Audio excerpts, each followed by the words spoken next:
Welcome back to the second hour of the really live Green Rush, the Business of Cannabis talk show. I'm Jimmy Young, the founder of Pro Cannabis Media, joined by my guest host, Curt Dalton. And now we're bringing in, again, one of our faves. We don't take advantage of the fact that he's always available to us. But in this particular case, we're really happy to have Chris Walsh with us, who is the CEO of MJBiz and MJBiz Con and all that neat stuff. Chris, great to see you again. Thanks. I'm usually just sitting here waiting for you guys to ask me to be on. So I'm sure you, yeah, because your schedule is not full at all, right? Yeah. No, I love you. Thank you for having me. Well, I appreciate that. I think you also know you have a pretty good relationship with Curt too. He wrote a very I don't want to call it controversial. It was an interesting opinion piece about the fact that the marijuana industry is dead. Once again, using the embellished headline to get attention for his writing. So he's well schooled in this. Chris, please tell me that the cannabis industry is doing just fine. There might just be a market correction going on now. What's your opinion? Go ahead. The truth is somewhere in between. It's not a great environment for sure, but it really depends on where you're at geographically. Like that's one of the biggest factors right now, where your business focus is, and also how your company is structured. And companies that have been very conservative with how they built their businesses, that didn't take on a lot of investing money, that don't have a lot of debt, that went into certain markets, limited license, maybe smaller ones where it's cheaper, whatever. There's a lot of factors. Some companies are doing just fine and are thriving, right? But I think the narrative out there, which a lot of companies are facing, and it's true, is that the industry is going through some severe growing pains. But again, if you're concentrated in California or in Washington or in Oregon or Colorado, you have a much different experience right now than someone who's concentrated in Massachusetts, making a play in New Jersey, New York, even the South. Since the two of us, Curt and I, both are in Massachusetts, we understand that there's some challenges in this state going on right now with perhaps a very competitive landscape with the amount and number of dispensaries that are now open for adult use in Massachusetts. So I guess the general question here, and Curt, chime in if you want, did they over predict kind of where they thought the market would be this early in it? Well, I think according to our good friend David Rabinovitz, there's 189 conditional licenses issued in the state. Many aren't even being used or not active, or maybe kind of couldn't get a community host agreement. So you're looking at what we already have open. You're seeing prices, I think, below 1,500 an ounce, and that's legal in Massachusetts. Not even black market stuff. And you already have these hundreds, well, we'll say 100 license will make up a number out of that 189 that aren't even active yet. So there's certainly, I don't know if they overpopulated, but there's a lot of supply as an industry in whole, which is driving prices down. And as Chris said, I throw Oklahoma in there too. I know they didn't get their rec passed, but they went hog wild on the licenses. You're seeing a lot of cheap licenses for sale. Oklahoma, Oregon, even in California, you're starting to see it in Maine, medicinal places going, kind of throwing in the towel. A little different there, excuse me, with the Maine law, where you could be an out-of-state buyer now, a medicinal business. So the walls are crumbling. I know Chris has a lot of tickets to sell for MJBiz, and he's got to be professional, but there are definitely challenges out there. Yeah, no, you guys know, I'm not here to promote our show, MJBizCon. Please attend. No, one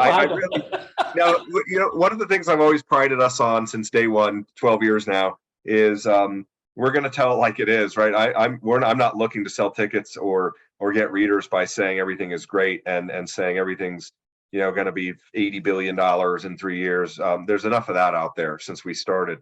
I do think it is a very painful time. Again, it's not everyone, it's not everywhere, but I think is what we're seeing overall, the bigger picture. This is still an experiment, right? So when people were, 2-3 years ago, we all say, oh, the price of marijuana is this, and now it's down here. We don't know where it's supposed to be or where it's ultimately going to end up once the industry matures, right? So there is a correction. There's going to be fluctuations, but in an industry that grew this fast, right? Maybe we're going to learn that, hey, having too many licenses is a bad thing, or whatever we're going to learn through this, right? There's no way this industry is going away or that companies are not going to be successful. like, think about what we're selling. There's just no way. Like, we will find a way to make this a stable industry where businesses that are doing it right can thrive, right? And we're still seeing that today. But like in any industry, like we're seeing in the economy in general, right? There's going to be huge spikes, and there's going to be like, hey, you got to level set, you got to get back down. There's going to be a correction. We just don't have a benchmark of where everything should be like a normal industry does right now, because there's so many unique factors here. So those are some of the things going on. But look, one catalyst is all it takes. You get something with the Safe Banking Act towards the end of the year, and things are going to look a lot brighter. Yeah, we definitely talked about that, and I feel a lot better about it after Michael Correa, Jeff Finkel, and Scott Moskal joined us a little bit to give us more insight on where we are with that, whether it's safe banking or safe banking plus or plus whatever it is. But Chris, this is the most challenging political environment of my lifetime. Really, even back the hawk versus the dove back in the late 60s. The Civil War, right? I was just gonna say, Jimmy might be going back to Abraham Lincoln. This is challenging. I remember in the 1800s. I studied the 1800s. I wasn't alive then, guys. All right, come on. But Chris, you said, I just want to bring something up. You said pain points. And Jimmy's having me on this show due to the Delta 8 article I wrote. How much, as you have a great vision on this with what you do, how much is Delta 8, especially the beverages, eating into the cannabis industry sales? What's your opinion on that? I think it's a massive threat. I don't know where it is industry-wide and nationwide. I know in some states it's bad, right? Because it's so much easier to produce. So you don't have the regulations, and consumers don't seem to care. Yes, a lot of them do, but a lot of them don't. I think that a lot of businesses are viewing that as a massive threat to all the work they put in, to all the money they've put in, to all the regulations they have to go through. There's this, new competitive threat out there. And I do think that's a serious problem. And we don't know where that's going to end up either. I agree, because this is one of those things like Jimmy and I have talked about that you can order online. It's shipped to your door by UPS. It's federally legal. Some states with large cannabis industries have protective measures. They banned it.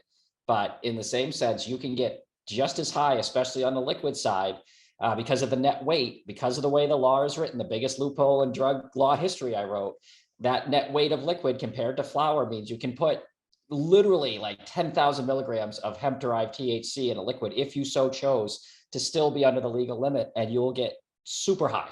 And it's happening. And I'm like, that's the most underreported thing in this industry, that people are getting high off hemp.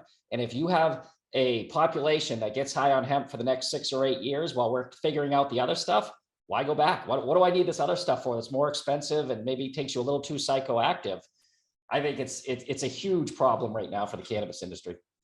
I would agree. Yeah. And I still think the future overall long-term for the industry is bright, but this is one of those things that no one saw coming. Yep. And that when we did see it coming, it was like, oh, come on, what is this, crap out there? And there's no way. And I think now people are getting very concerned, and I don't know if we trust the lawmakers to do anything quickly or effectively on this. And Jimmy said it earlier, Mitch McConnell didn't see this part coming of the hemp bill. Like the Farm Act is going to get renewed. And unless they do something drastic, which would not fit in with what's going on trying to legalize, it's only going to get bigger. Well, the one other repercussion of this, if lawmakers and regulators do finally realize how big of an issue this is that you could see on the political side people saying, hey, look, we rushed something through before without considering all the elements. We're not going to do that again when it comes to cannabis in general. Wow, that would be like a double. But hang on, now wait a second. Now hang on. Double dagger, hemp killing cannabis, the cannabis plant. Yeah, I agree. I'm not saying you're asking these elected officials to actually take the time to look at the science and the research that has always driven this particular industry. And it's amazing to me because it was the science and research that got people to figure out how to do Delta 8. So, but some states have completely banned it, Delta 8, and others like Texas, okay, that you could buy it anywhere in Texas. Does Ted Cruz understand this? Does he understand that they're selling stuff in stores in his state that'll get you high, and yet he's anti-cannabis, right? Yeah. No, completely. It's ridiculous. No, I'm not trusting them to understand it at all. No, not interested, most of them, no. No, to do the work though, that's all I'm saying. That to me, it's a question of effort and desire to actually do the work. Do you think a politician's going to care about hemp now that it's been legalized in the Farm Act? Like, wait, you want me to analyze the difference between sativa, hemp, cannabis, and make the rule? Like, no way. Not even, forget it. We're good. Farm Act. So it's a double-edged sword, because we did want them to do that and they didn't. And then this happened, but it's also like the FDA is doing it with CBD and ingestibles, right? And we're all like, oh, come on. Like, why is it taking years, and that you're holding back the industry? And then you have this other thing out there, right? That's, you can get high in states that haven't legalized anything. It's just, it's really ridiculous. And so it's really hard to say where this is all gonna shake out, Yeah. But I do think with a catalyst, whether it's banking or something else, hopefully, that's really what's going to have to pull the industry out of its current kind of hole. Yeah. Or just a major correction where the only companies around are those that are doing it with really sound business practices, that have business savviness and sophistication. And unfortunately, that scenario tends to favor these bigger MSOs. And not that they're doing everything right. There's a lot of things they're doing wrong, but it's just harder for the small ones to get through a period like this, right, than it is for the bigger companies. There's so many little issues that are involved here. I go back to what you just said. If SAFE does pass, Jeff Finkel immediately said that could actually turn the markets around, because it'll start the money flow again. And that's a big reason why we're suffering now, right? Companies don't have money to start. They can't find money to start up. They can't find money to expand. They can't find money to survive, right? And everywhere I go, we all know that the money has dried up significantly in cannabis and in the general economy, right? It's just, I think it's worse in cannabis because it already has the stigma attached. It never had the deal flow anyway. So when investors en masse start freaking out and tightening their belts, cannabis, even people who are friendly to it, is way down, on the list, or is way up on the list of risks as they see it. So it is brutal, but I think a lot of this, if we weren't seeing a drying up in investment in general, if we didn't have inflation at 9%, right, and people pulling back, and that's causing investors to pull back, and then businesses don't want to make big bets right now, I think, maybe half of this is tied to the general economic situation in the country. Yeah, absolutely. Have you been to the market lately? It's really depressing. Oh God, yeah. I mean, I'm looking at it too much each day, and that's when I feel the sky is falling. It's like, no. Well, you know what, Chris, let's give you an opportunity to talk a little bit about this year's MJBizCon in Las Vegas. And I'm going to ask you that tough question right off the bat here. People have experienced, let me rephrase that. Many people have experienced the overwhelming trade show that is MJBizCon, the largest in the world, in Las Vegas. But what's happening now, what a trend is happening, that people are making business appointments in Las Vegas during the week of the show and not actually attending the show. How do you go about changing that? Or is it necessary to change it? Yeah, well, look, we wanted to create an ecosystem there and get the whole industry there. And one of the reason some people feel they can come and they don't go to the shows, because we do draw the entire industry there, right? It has a life of its own now, whether it's parties, whether it's meetings, all the suites are booked up for meetings across it. But for us, it's about making sure that we make it valuable, right? We can't just sit here and say, well, why aren't you coming to the show? And we still continue to grow the show, right? We're still getting more exhibitors and more attendees, but whether it's providing more private meeting rooms, whether it's segmenting the floor so you can navigate around it easier, which is something we've heard. Now we have it in some big umbrella categories like retail on the show floor and processing, and so you're not just all the booths are mixed together. And then making it more experiential. I think people are more into that now, right? And they want something different, and they want something memorable when they go to an event, whether it's, I hate to say it, but sometimes it's as much as a celebrity or something that you're taking a photo of and putting it on Instagram that's getting a lot of buzz. Like, right? People want a lot of different things now. So we've just had to evolve our strategy too, to recognize, and try and figure out what people want. So, creating the ecosystem in Vegas is awesome, and I'm glad we've done that. Yeah, over the long term, if people just went and didn't go to the show, then people wouldn't be going to Vegas every year at that time. So it's something we're aware of, and we're trying to work, to figure out where we can provide the most value. Are the lounges going to be open by the time MJBizCon comes around? Those lounges, well, I do not think the first ones will be open, or if they are, it would be very limited. But we've even looked at that. Like, we always were the kind of, I'll admit it, we were like the stuffy business conference, but we felt we had to be, right? Because when we started in 2011, 2012, this industry had barely any professionalism. So we had to go above and beyond, right? We couldn't be the fun people, because it's like, hey, we don't want to get kicked out of a venue, or we don't want to be seen as this weed publication that turns off the bigger business community, or that isn't professional, right? So we've taken that kind of buttoned up approach, but we've also realized we can loosen our tie a little bit. And so we do have, even at our show, we have lounges. Of course, you can't smoke at the convention center, but we have a whole outdoor area now with food trucks and a DJ, and that's not what we were known for. But people want to go to this and do business, but also have fun, and we feel we're at a place where we can lean in more to the fun side. So the consumption lounges, I do not think will be open when we're there, but we have big plans to do things on that end and partner down the road. We all know that nobody needs an excuse to consume this plant. Okay. I'm sorry. We can all say that. We can all embrace that. We've been doing it for years and decades, right? When it's been illegal and not available in stores, tested and clean and all that.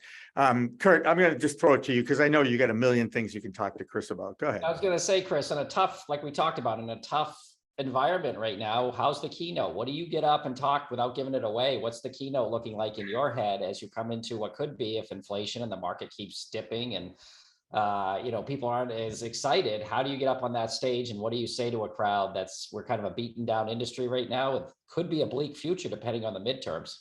I think we've got to be honest, and we've got to be realistic, and we've got to connect as all people in the industry. We're in it too. We feel the forces at play as well. So I certainly get the concerns, the paranoia about where the industry's going. Are people discounting too sharply? Is it going to push me out of business? We get all that, and I think it's really about, let's saying, like, here are the major trend lines going on right now. Here are the major issues.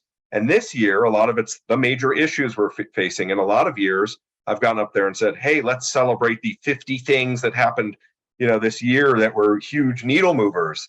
And there were some of them too. We've had more states legalized. We likely will in November. There's growth in still a lot of markets. So there's a lot of good to talk about. But we have to look at what the bigger trends are that are playing out, and really how you get through this period, right? And what that future looks like, and how you set yourself up to weather a storm. And there's no doubt about it, for a lot of companies, that's what this is. I still talk to others, if you're focused in one or two specific markets, they're like, we're doing great. We're doing great. We're not looking for huge investments. We are in a fast growing market. There's not a ton of competition, or if there is, we've got the leadership position and we're still growing and expanding. There are plenty of stories out there like that, but they are overshadowed by the bigger amount of stories of the people facing pain. So I think, again, it's talking about our successes, but really honing in on, this is a difficult time. There is obviously a correction going on in big swaths of the industry. And so, what do we do to get past this together? And what are the companies that are going to come out on the other side in good position? Yeah. What's your sweet spot? I mean, if we're going to weather this storm, you're right. The industry isn't going to disappear. Again, Yahoo and AOL are still two of the top 20 websites in the world, believe it or not. What do you like going, once the storm has passed, whether it's short term or a little bit longer, what ideas and what things do you like going forward? I mean, I think it's business fundamentals. I think you have to have a well-defined strategy. And look, cannabis hasn't had to have this before. So that some of this is common in every other industry, but cannabis hasn't had to be, it's had challenges, but different ones, right? And like really strong business savviness has not been a requirement for success to date until recently, right? And that's not a knock on the industry, it just hasn't. Like, you could succeed in this industry without really knowing what you're doing. And so I think those days are ending. So you have got to have a strategy, whether you're a mom and pop that has one store or one grow, and you're going to hit your strategy hard. It's not good enough to not have a strategy anymore, or to be throwing darts at the board and seeing where they land, or to have a haphazard, we're kind of doing this and this and this and over here. And I think that that's where we're seeing a lot of pain. And that also goes to your financial side, right? I think in 2020, especially during this terrible pandemic, when many businesses were suffering, cannabis businesses, were like, hey, we're doing all right. We're still growing. Look at us. And people structured their business at that time in that environment, assuming that that was just the next benchmark, the next level setting, and then they were going to grow this way and this way and this way, right? And a lot of people didn't see it coming. I didn't see the pain that was coming to this degree. At MJBizCon last year, I predicted that several of these mature states would likely stagnate or even dip, and we've absolutely seen that. But I think a lot of the challenges caught a lot of people off guard. But I will tell you, I've talked to a lot in 2020 that kind of really looked at their strategy and said, you know what, we're only growing through revenues, or we're not depending on investment money to operate. We're not going to take on huge amounts of cash just to get by or to gobble up market share. And I think so the long story short is the businesses that are operating with a really savvy business mentality going forward are the ones that are, I think, going to be the ones in the best position when we come out of it, because it hasn't been that prevalent in the cannabis industry. Curt, you've reported this, I'm pretty sure, in the past. 43% of the cannabis businesses are profitable, right? Isn't that accurate? I'm going to ask Curt first. Yeah, I was going to say Chris would probably know that report. It's probably his report, actually. It's probably his report. Probably his report that I was quoting. So I'll ask Chris. It's around 40, some break even, and that was before the dip. So go ahead, Chris. Right. Yeah, roughly. I mean, it depends on the sector, and again, the geographically, the ones that are profitable in California versus another market is, it could be completely different. But yeah, I mean, I think, I don't know what it is right now, right? To Curt's point, what has happened in the last 6 months. I mean, even in February and March, there was still a lot of optimism in the industry, and people were pretty excited. Some of these problems were obviously cropping up, but it really accelerated in a very short period of time. So I don't know where the profitability is now. Again, any change on the federal level, what is really also holding the industry back, as we all know, is 280E. Imagine if that was wiped out and all of a sudden your profit margins, boom, that's just a huge, huge thing. So when we look long term and we say, like, that can't be here forever, I don't want to say that anymore because the federal government never moves on anything. But, again, it's getting through this storm. And I think a lot of businesses are like, how do I position myself? Maybe I'm not going to be the biggest. Maybe I'm not going to grow the fastest anymore. Maybe that's not part of my strategy. And I'm just going to build a really solid business in this one area or with this strategic focus. And, in 2 or 3 years, maybe I'll have the groundwork laid. I'll have the strong fundamental base, right? To then, when the money comes in, when the hype comes back, I'll be able to pounce. I mean, we'll never get to the point where like cannabis executives are talking at like baking shows and auto parts shows, right? Well, exactly. That's a great point. You never. Who would have thought? I mean, right. The baking show I just spoke at, 20,000 people in Vegas, 2 halls, a big equipment manufacturers making, assembly line machines for making baked goods and ingredient. And they had a cannabis pavilion, right? Where I spoke and others in the industry. So we know what's coming, right? That it's here, and these other industries are interested. We just have all these unique challenges being in cannabis, as we always do. As you always do. And it's survive before you thrive, Chris. I mean, that has to be the mantra of everybody now. I know it is for us too. So we're all in it together. It's one of the reasons why I started this network and the open forum that we've created here. And I've always appreciated you taking the time, Chris, to come on and lend your expertise, because you have a unique look at an industry that is growing. I mean, I don't know if you're like taking notes and writing a book at some point, but seems to me it would be an interesting read, given the fact that you have truly the birth of an industry history with it, right? Yeah, well, I appreciate it. Thank you. No books for me. I think from a business perspective, books for a lot of time and a little readership and no money. So, Well, Chris, real quick, tell everybody when MJ BizCon is this year. How do you sign up if you've never gone? How do we do this? yeah, I mean, it's in Vegas once again in the Las Vegas Convention Center, the week of the November 14th, so right after the elections. You know, we have pre-conference programs. We have a new psychedelics event. Of course, everyone's talking about that. We're trying to give a realistic view of what psychedelics is and what the market is and if it's even there. But the main show starts on the 16th to the 18th, and you can check out MJBizDaily.com. There's a link to our event there, or MJBizConference.com, and we have a deadline right now for one of our early bird rates that expires towards the end of next week. So if you want to save a few $100 and come to the show, now's the time to get the registration. Get the early bird in on the weed show, and that is it. All right, Chris Walsh, CEO of MJBiz Daily, and I so appreciate seeing you again, sir. Let's keep in touch, and I know I'll see you in Vegas as well. Thank you, guys. Appreciate it. All right, we're going to have our final half hour, and yes, we're bringing David Rabinovitz back from the bullpen. And Curt, you guys are going to have a blast. I know you are. We also have Jackie Bryant, the former Canna Bitch newsletter, now the editor of San Diego Magazine, and Carl Giannone from Trade Routes here in Massachusetts. So don't go away. Really, Green Rush Live continues after this.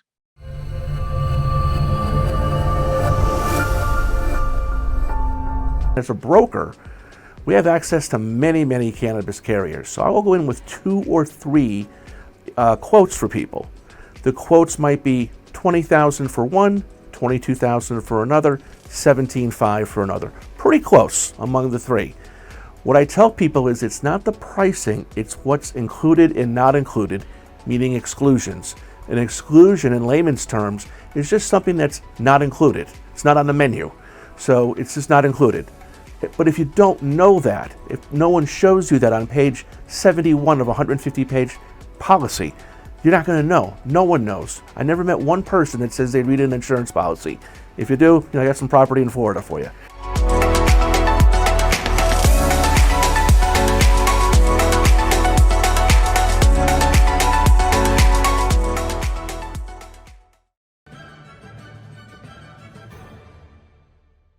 Weed Talk and In the Weeds are 2 productions of Pro Cannabis Media supported by Revolutionary Clinics, one of the top medical cannabis dispensaries in the Massachusetts area, now with 3 locations in Greater Boston, 2 in Cambridge and 1 on Broadway in Somerville. Rev Clinics has a patient-first mission. They will customize your needs as a medical patient with the proper titration and combination of strains, flavors, and products. Rev Clinics, where the patient comes first.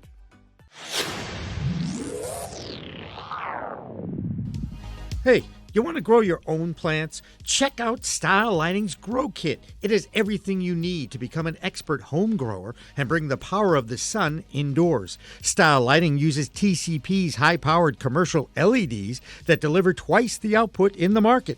The Grow Kit has a grow bag, a timer, chains to hang the light, and of course the best in the business lighting system by TCP. Check out stylelighting.shop for more information.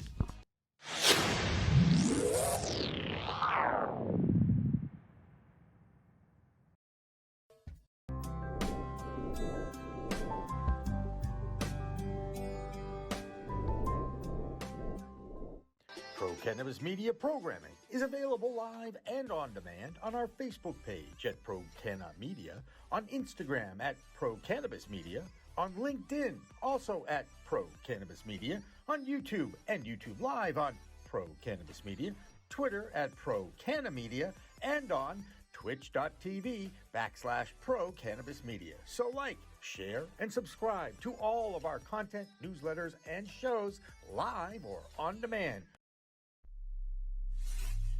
We are Pro Cannabis Media.